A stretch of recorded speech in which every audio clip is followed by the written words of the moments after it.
আসসালামু আলাইকুম সকলটি কেমন আছেন? আশা করি ভালোই আছেন। তা মুই আল্লাহর রহমতে জামনের মতন ভালো আছি। তা আমলইয়েছি আজকে আমের রেসিপি বানাবো। তা আমের রেসিপি বানানোর লাগে মোর লাগবে যে আমের পানি, যেহেতু মুই আমের জেলি বানাবো এর লাগে মোর আমের পানি লাগবে।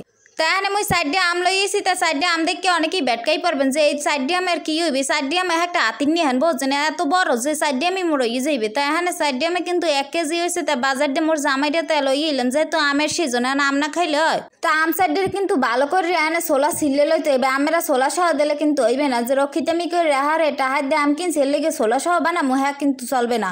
এখানে ছোলা ছাড়াইয়ে ভালো করে এরপর কিন্তু পানি দিয়ে ধুইয়ে লইতে হইবে। তা পানির অপচয় হইলেও একটু ভালো করে ধুইতে হইবে, পানির রক্ষিতামি করলে হইবে না, সব জায়গায় কিপটেমি খাটে না। তা এখন মোর কিন্তু এই যে আমের পিসগুলো কিন্তু ধোয়া হয়ে গেছে ভালো করে, তাহলে আড়াই সারাই ধুয়ে লইছি। আর এদিকে কিন্তু আমের পিসগুলোরে দেখে মনে হইবে যে গরুর গোস্ত, আসলে গরুর গোস্তও না খাসির গোস্তও না, হয়েছে আমের গোস্ত।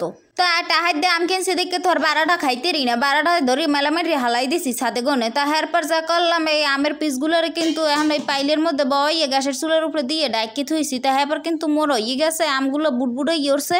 এখন ওই যে ডাকনা খুললে মুই দেখতে আসি। তা এইরকম যে কালে হলুদ হয়ে যাইবে তা আমি বসবেন যে এটা সেদ্ধ হয়ে গেছে। এখন কিন্তু মুই একটা সেকনিতে করে এই আমের পিসগুলো সেক কেলম।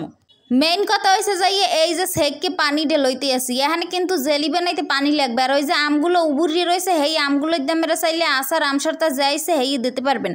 তো এখানে যদি পানি হয় 1 কাপ চিনিও কিন্তু 1 কাপ দিতে হবে। এককালে সমান সমান করে এরপর কিন্তু এই যে চিনিটি ডুবাইয়ে দিলাম এই আমের পানির মধ্যে।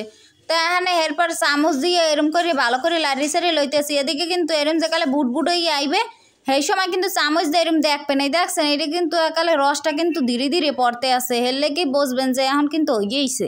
তো এরপর মুই একটু বাড়ির মধ্যে এই যে ডাইলে লইতে আসি, দেখেন কি সুন্দর হয়েছে, একাল বিম্বের লিকুইডের মতো হয়ে গেছে কিন্তু। তা এরপর কিন্তু এইটা কিন্তু কি সুন্দর যে জেলি নেন ওইবে আমেরা জিবরে সামলাইয়ে লোভ সামলাইতে পারবেন না, যে মন চাইবে তাড়াতাড়ি কতক্ষণে যামু একটু খামু। মুই যদি কোনো রকম আচার বানাইতে 30 ফিট জায়গায় আচার খালি চেক করতে, তাই এখন এই চেক করতে আসি তড়াতড়ি করে দেখেন। এখন কিন্তু এত তাড়াতাড়ি কিন্তু ভালো মতন এটা কিন্তু জেলি হয় না, এর মধ্যে আসি চেক করতে। যাই হোক আমেরা একটু দেরি করে লইবেন, 2-4 ঘন্টা পর আইবেন, দেখবেন ঠান্ডা হওয়ার পর জেলিটা কিন্তু দারুণ হইবে। তবু মই চামচ দিয়ে কাটতে আপনি করে দেখাইতে আসি।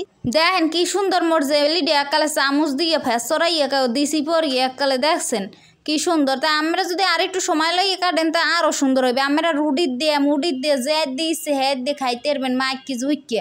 তা এরপর যাই হোক মোর জেলি তো হয়ে গেছে। আমরা ঘরে বই কিন্তু হগুলটি বানানোর চেষ্টা করবেন, আর মোর কথা অবশ্যই মনে করবেন কেমন হয়েছে জেলি অবশ্যই জানাইবেন। মোর জামাই তো জমনের প্রশংসা করছে, কইছে ভালোই হয়েছে বলে। এরপর যাই হোক তা এখন সবাই লাইক কমেন্ট শেয়ার করে দিয়েন, ভিডিওটা যেন হগলটির সামনে যায়, হগলটি যেন এই আমের রেসিপি বানানোর ঠেলে গাছে একটা আমও যেন না থাকে।